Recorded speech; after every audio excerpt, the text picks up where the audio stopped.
War 121 is off to an interesting start. First, instead of the usual north versus south setup, the devs have opted for a northeast versus southwest layout. I always love wars like this. It gives the game a fresh new feel and new logi territories for me to work in. The second most interesting thing is that civil war has broken out on the Colonial side in the backline. It has been reported that a Colonial regiment has gone around in Origin and blown up 5 facilities so far. I've heard many different reasons why this is happening, and I don't want to report on just one reason in case it turns out to be wrong or a false report. Civil wars happen from time to time within Foxhole. They typically occur early in a war over disputes involving land or resources and tend to resolve within a day or two. I've covered a few civil wars in the past and talked more in depth in those videos. The one thing I want to let all Foxhole and non-Foxhole players know is that this does not really affect casual players in any way. If you play solo most of the time, you won't have to worry about any of this. Though we hate to see these events occur within the game, it doesn't really affect the outcome of the war as well, and that we can all look back on this and call it one big misunderstanding. And the last thing that has sprung up in War 121 is another cult, drawing inspiration from the Warden cult of the Hydrocarbon in War 118,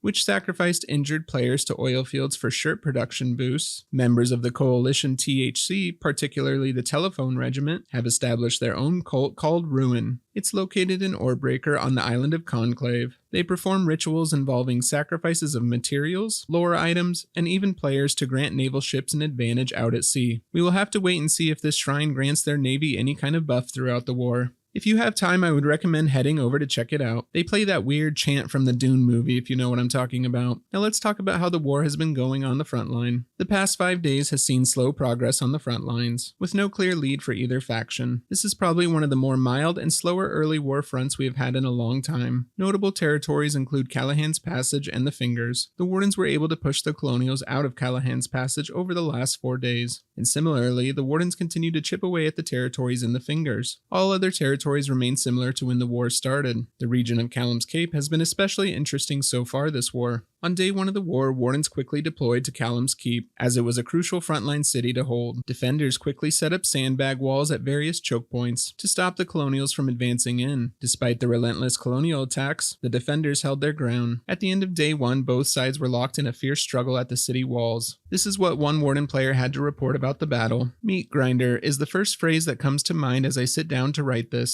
At times, there were so many bodies, pools of blood, and scattered supplies that I couldn't even see the ground beneath them all. The collies charged at us like berserkers of old, screaming and dying in equal measure." End quote. When I arrived at the battle, the Wardens had managed to push the Colonials out of Callum's Keep and down the road towards their relic base. As many of you know, I like to take on a new role each war. Last war, I focused on being a frontline engineer, which was an incredible learning experience that I plan to revisit in the future. For War 121, I decided to try something more involved in the fight. I chose to be a medic. In my 1700 hours of playtime, I have only spent about 30 minutes as a medic, so I'm really excited to learn how this role works.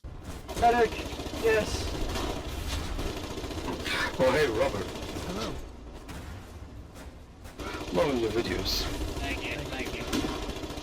Bro, you sound just like that YouTuber. Right away, I noticed how fast-paced and demanding the medic role could be. I was constantly moving around, healing people and reviving people. Get this man! Robert, get this man! Back! This was a really intense early war battle. We had several emplacement guns, armored cars, and push guns all holding the line. I never realized how much medical supplies an ambulance could hold. These things are amazing on the front for medics. We attempted to push up the road, but our armor was quickly destroyed. Despite this setback, I found immense satisfaction in rescuing downed soldiers, bringing them to safety and healing them. Being a medic felt really rewarding, knowing I was making a direct impact on the front line. Sometimes though, you have to realize you can't save them all.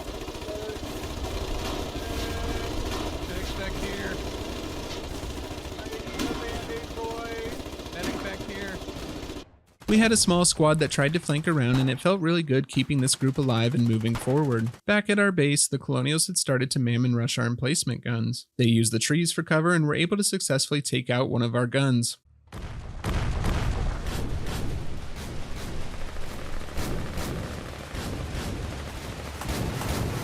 After respawning, I realized I hadn't prepared a proper loadout, so I created one for my medic gear, 5 bandages and 5 plasma. Expert medics, let me know in the comments what you set your loadouts to. When I returned to the fight, the Colonials were still mammon rushing and targeting our second gun. We continued to hold our position, but were unable to push out of our base. The Colonials continued to hit us with 30mm rounds, and I felt like a hero every time I brought someone back and revived them. It was crazy how many soldiers I could save from bleeding out. I was so busy this entire front that time just flew by.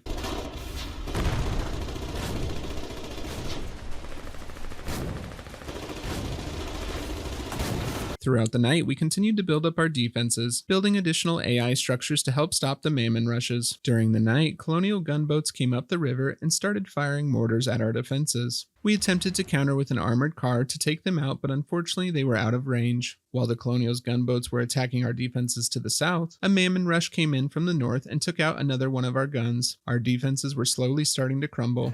I'll touch me, I'll touch you. About to die. Just drop the med.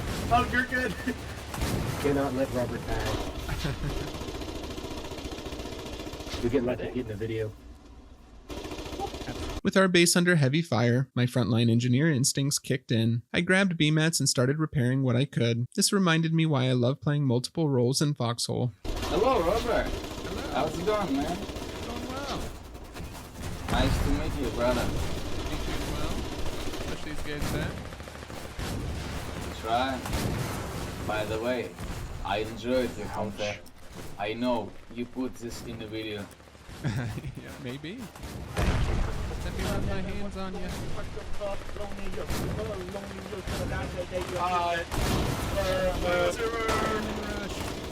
Robert loves games. Hey. Love your videos. Thank you. Appreciate that. I was waiting for the day I'd see you. Oh, thank you. We won last war. Axis is a break war. Every war's a break war. Every war's a break war when the Wardens lose. Exactly. This man gets it. As the sun rose, the Colonials continued pushing forward. Our forward defenses were destroyed and we fought desperately to hold the line. As armored cars breached our base and Colonial gunboats resumed mortar fire, our bunker base fell.